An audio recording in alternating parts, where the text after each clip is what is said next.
কি হয়েছে? চলো, এই তো চলো, নিয়ে যাচ্ছি। বাইরে খাবার ঢাকা দিয়ে রাখা আছে, খেয়ে নিও। বর্দি দেবে তোমায়, যাও না। আমি কি তোমায় বলতে পেরেছিলাম? সবকিছু এত ঘটা করে বলার কি আছে?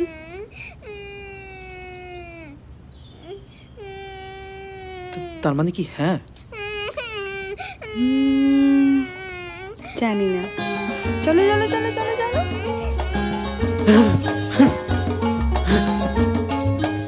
ও মা এক্ষুনি চলে আসবে। ঘুম ভেঙে উঠে তো মাকে চাইবেই। গেল কোথায় মেয়েটা?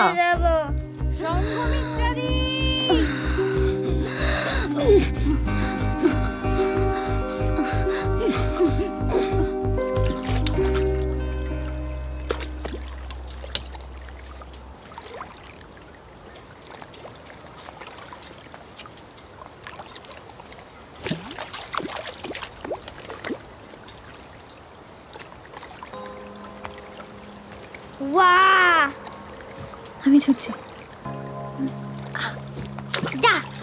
ও আচ্ছা, ব্যাংচোর কি?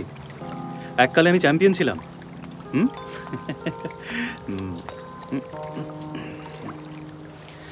দেখি কারটা ভালো হয়।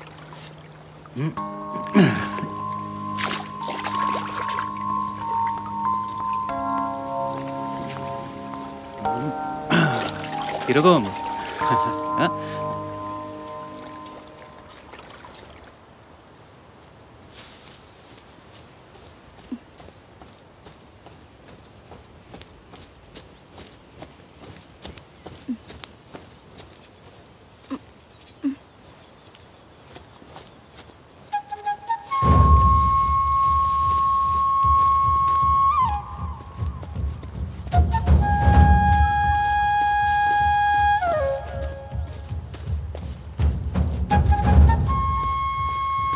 এই তোমার হাতে ধুলো লেগে। ঠক ঠক ঠক ঠকালাম, কাগের গু খাওয়ালাম। কিছু দেখেছিস নাকি? না দেখেছি, কিন্তু কাউকে কিছু বলবো না। কেউ জিজ্ঞাসা করলেও বলবো না। কেউ কিছু জিজ্ঞাসা করলে বলবো আমার চোখে গগর ছিল তো, আমি তাই কিছু দেখিনি। হ্যাঁ, সারা 2200 টাকার মাল। জীবনে আছেই বা আর কি, ফাটা বাঁশ আর কাঁটার দড়ি। হ্যাঁ, ফাটা বাসে আটকে গেছে তো, সেই জন্য মুরগি বানাচ্ছিস সালা। বিউটিফুল। তোর কি আকেল রে সংঘমিত্রা? ছেলেকে ঘুম পাড়িয়ে অমনি টোটো করে ঘুরে বেড়াচ্ছিস। ঘুম থেকে উঠে কাঁদছিল। এই জন্যই ওকে আনতে চাইছিলাম না দিদি, আমাকে একটু শান্তিতে থাকতে দেবে না। আবার ওইসব কথা। যা, ছেলেকে গিয়ে আদর কর, তোর সঙ্গে আড়ি করে দিয়েছে। যাচ্ছি দিদি। বকাবকি করবি না।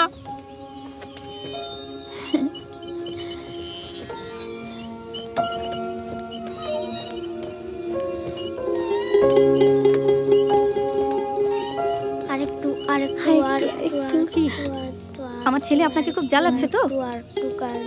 না, আমরা অনেক খেলা করেছি। আমরা 3টে খেলা খেলেছি। আপনি খুব বাচ্চা ভালোবাসেন তাই না? হ্যাঁ, ছেলেবেলাটাই তো ভালো।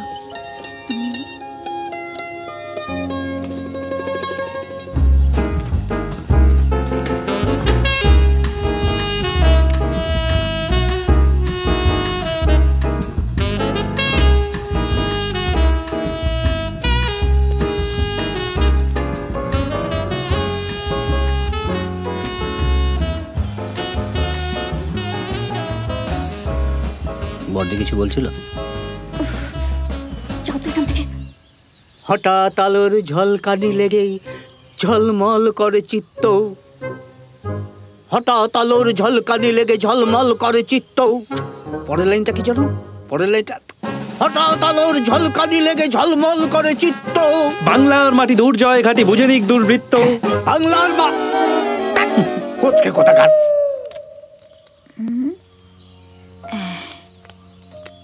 আচ্ছা বলো তো, কি পাখি? টিয়া। হ্যাঁ। We took a good look of the whole place and বেশ ভালোই লাগছে না? মিস্টার সেনের থেকে ডিটেলসটা শুনলাম। I think it's a very interesting concept and I do feel you should go head with this. I am really looking forward to your opinion mister Ghosh. এর উপরে অনেক লোকের রুজি রুটি ডিপেন্ড করছে। I understand. বলো। রাতে মাল লাগবে তো, টাকা দেন, এবেলে নিয়ে আসি। রাতে তো থাকছি না, ফিরে যাবো তো। যাবেন কি কইরে? শোনেননি কিছু? কই না তো। বাম্পার অ্যাক্সিডেন্ট, পথ অবরোধ। এ তো ভীষণ মুশকিলে পড়া গেল।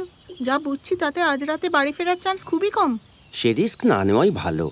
শুনলাম 2টো গাড়ি জ্বালিয়ে দিয়েছে। 2টো বাস রেষারেষি করতে গিয়ে একটা বাস নয়নজুলিতে উল্টে পড়ে গেছে।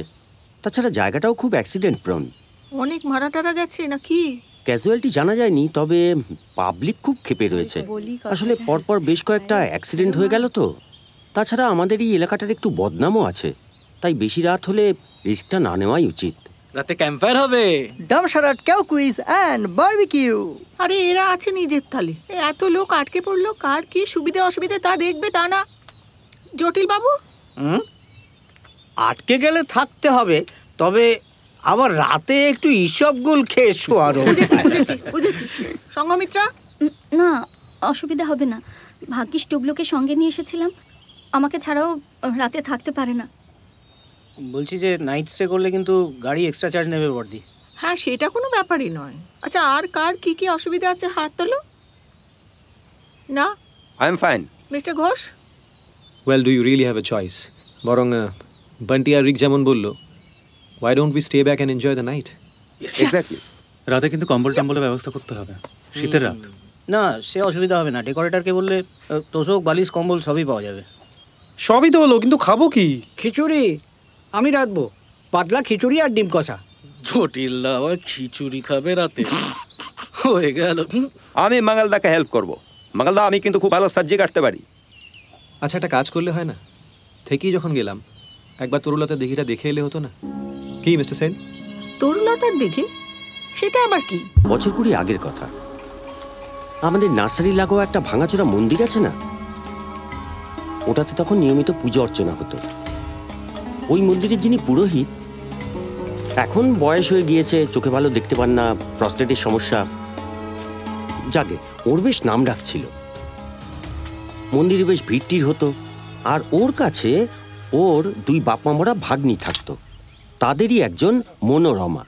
প্রতি পূর্ণিমা রাতে নাচে যে, তাই তো? একদম ঠিক। তো সেই মনোরমার দিদি হচ্ছে তরুলতা, আর তারই নামে তরুলতার দিঘি। খুব অল্প বয়সে মারা গিয়েছিল বুঝি?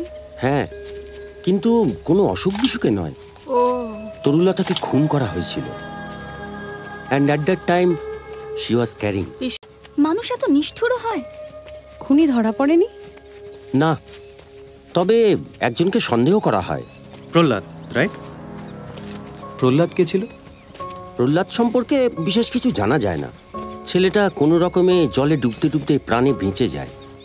পুরোহিত মশাই টোটকা জানতেন, ফার্স্ট এড আর কি। তিনি কোনো রকমে শুশ্রূষা করে প্রহ্লাদকে প্রাণে বাঁচান। আপনি এত সব কি করে জানলেন? 12 বছর এই নার্সারির সঙ্গে যুক্ত আছি। এখন তো তাও অনেক কমে গেছে। আগে প্রথম যখন কারোর সঙ্গে কথা হতো, তখন সবাই এসেই মানে ধরুন বিশ্রাম করতে বসা দিনমজুর বিড়ি টানতে টানতে, কিংবা লোকাল কোনো কাস্টমার ফুলের চারা কিনতে এসে ওই একটা কেস নিয়েই কথা বলতো। তরুলতার কেস, সেনসেশনাল স্টোরি তো। এক সময় এত শুনেছি যে মনে হয় ঘটনার সময় আমিও এখানে ছিলাম। প্রহ্লাদের কি হলো? প্রহ্লাদ সম্পর্কে বিশেষ কিছু জানা যায় না। আশ্রিত প্রহ্লাদ তরুলতার অ্যাডভান্টেজ নিয়ে তাকে খুন করে পালায়। সেটা অবশ্য অনেক পরের ঘটনা। প্রহ্লাদ যখন এসেছিল তখন ওর বয়স কত হবে? ওই বড়জোর 12-13। তরুলতা আরো ছোট। ওদের বাড়িতে পুষি থাকতো প্রহ্লাদ। আর ঘটনাটা যখন ঘটে তখন তরুলতার বয়স অ্যারাউন্ড 18-19।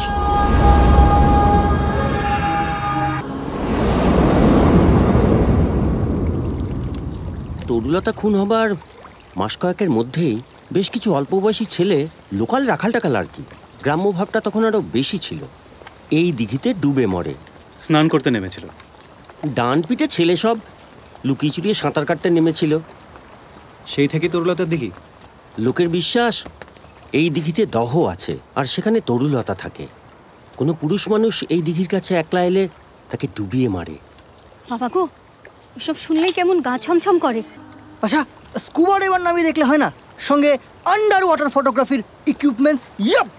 আমার কিন্তু ব্যাপারটা উড়িয়ে দেওয়ার মতো মনে হচ্ছে না। না না, আই এম নট জোকিং। এই বিষয়ে আমার একটা সিক্স সেন্স কাজ করে, and I feel that something is there. বর্দি চলুন, এমনিতেই কিরকম বুক ধরফর করছে। আজ রাতে ভূতের গল্পটা যা জমবে না, হরর মুভি হলে আরো ভালো জমে যেত। চুপ করো তো, এমনিতেই বুক ধরফর করছে, তার উপর আজ রাতে সঙ্গমিতার দিকে ভূতের ছবি দেখালে আর দেখতে হবে না। হ্যাঁ বর্দি, আমার ল্যাপটপে বেশ কয়েকটা হরর ফিল্ম স্টোর আছে, Blair which project, paranormal activity, আরো দু একটা। সঙ্গমিত্রাদির জন্য দরকার র‍্যামসে ব্রাদার্স। ইস সুনসান সন্নাটে মে আব তুমে কোই নেহি বাঁচা পায়ে। এই ছেলেগুলো না, তোরা আবার সঙ্গমিত্রাকে নিয়ে পড়লি। এটা কার? এই বাবা, এই তো টুবলুর ইনহেলার। দাও দাও, নিশ্চয়ই টুপি বার করতে গিয়ে পড়ে গেছে। চলুন তাহলে ফেরা যাক। পৃথিবীতে এমন অনেক আখ্যান আছে, বুদ্ধিতে যার ব্যাখ্যান মেলে না। এরা পাকে জমা চিঠি, ফুলে ওঠা নীরবতা, কি কথা তরুলতা।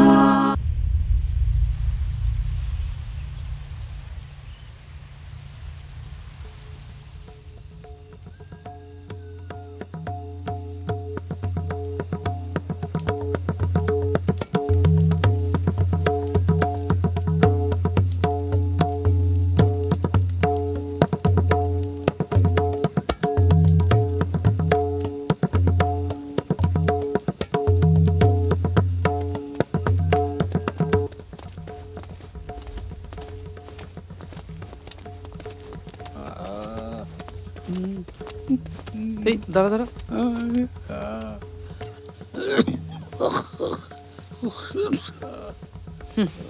বুড়ো বয়সে কি কষ্ট না?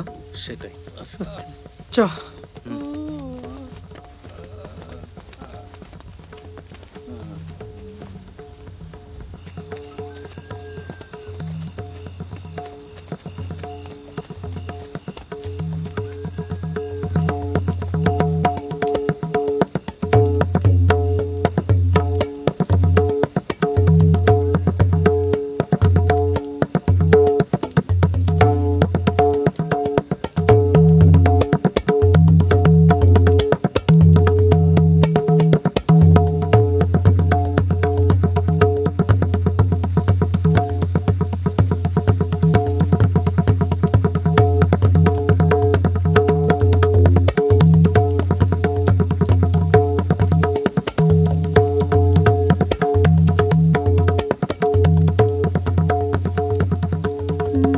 জ্বর এলো নাকি?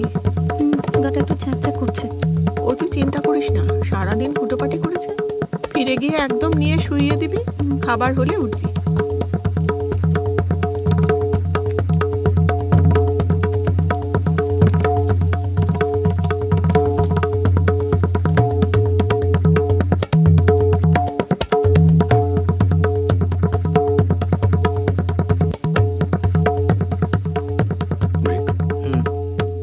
দেবারাত্রি কাব্য পড়েছিস? পড়া দিচ্ছ না, তবে পারলে পড়ে নিস। She's in some deep anguish and she's trying to exorcise it.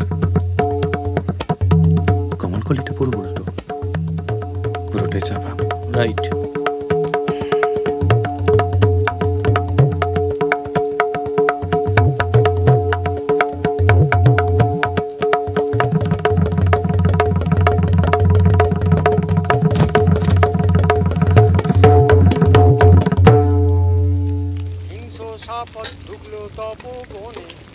এই কথার উপরে টেস্ট, বুঝলে তো বাবু?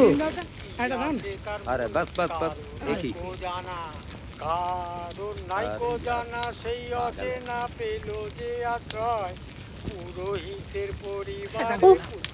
এবার এই প্রসঙ্গটা একটু বন্ধ হোক তো, একটু গান বাজনা হোক না। হ্যাঁ হ্যাঁ হোক। সঙ্গমিত্রাদি কোথায়? শুয়ে আছে, টুবলুর শরীরটা একদম ভালো নেই। আচ্ছা, ভূতের সিনেমা দেখাও ভেবেছিলাম। হ্যাঁ, আমিও সিনেমা দেখবো। হ্যাঁ, সালমান খানের ডিসু ডিসু। এই ওসব এখন থাক। এই তোমরা এবার কিছু করো না, গান করো, আবৃত্তি করো। সায়ন, ওইখানে আছে আবৃত্তি করো একটা। আমি হ্যাঁ, আবৃত্তি? অসম্ভব। সে কোন স্কুলে আবৃত্তি করতে গিয়ে এমন গোল পাকিয়েছিলাম, ফুল পাগলা দাশু কেস। এই বলো বলো। স্কুলে আমাদের বাংলা স্যার বলে দিয়েছিলেন যে এমন ভাবে মুখস্থ করতে হবে যাতে চোখের সামনে স্পষ্ট দেখতে পাও। ভালো কথা, স্কুলে সরস্বতী পুজোর ফাংশনের দিন আমি স্টেজে উঠেছি, কিনা বন্দিবীর বলতে হবে। পঞ্চনদের তীরে বেনি পাকাই আসিরে। এক্স্যাক্টলি। এবার স্টেজে উঠে দেখি চোখের সামনে হেড স্যার, অঙ্ক স্যার সবাই বসে আছে। ওদের প্রণাম করতে গিয়ে বুঝতে পারি আমার গলা শুকিয়ে কাঠ। কি করি? তখন বাংলা স্যারের কথাটা মনে পড়ল। চোখের সামনে স্পষ্ট দেখতে পেলাম পঞ্চনদ আর সেই বেনি পাকানো শিখ বীর। শুরু করলাম, পঞ্চনদের কুলে বেনি পাকাইয়া চলে। ঠিক ঠিক এইভাবেই সবাই কিন্তু হেসেছিল সেদিন। আমি ভাবলাম কি হলো ব্যাপারটা, ভাবটা তো ঠিকই ছিল, কিন্তু কানে কেমন একটা খটকা লাগলো। আমি আবার সাহস করে চেষ্টা করলাম, পঞ্চনদের ধারে বেনি পাকাইয়া ঘাড়ে। না না, সত্যি সত্যি, গড প্রমিস গো, তুমি শোনো না কি হয়েছে। বাংলা স্যারকে অডিয়েন্সে খুঁজে পেয়েছি। উনি দেখলাম আমার দিকে কটমট করে তাকিয়ে আছেন। ব্যাস, আমি তখন মরিয়া হয়ে বললাম, পঞ্চনদের পাশে বেনি পাকাইয়া কেশে। এই আমি একটা আবৃত্তি করব। আফ্রিকা হয়ে গেল, শেষ হতে হতে কিছু জানা যাবে। যখন বিজয়ের প্রতি অসন্তোষে নতুন সৃষ্টিকে বারবার করছিলেন,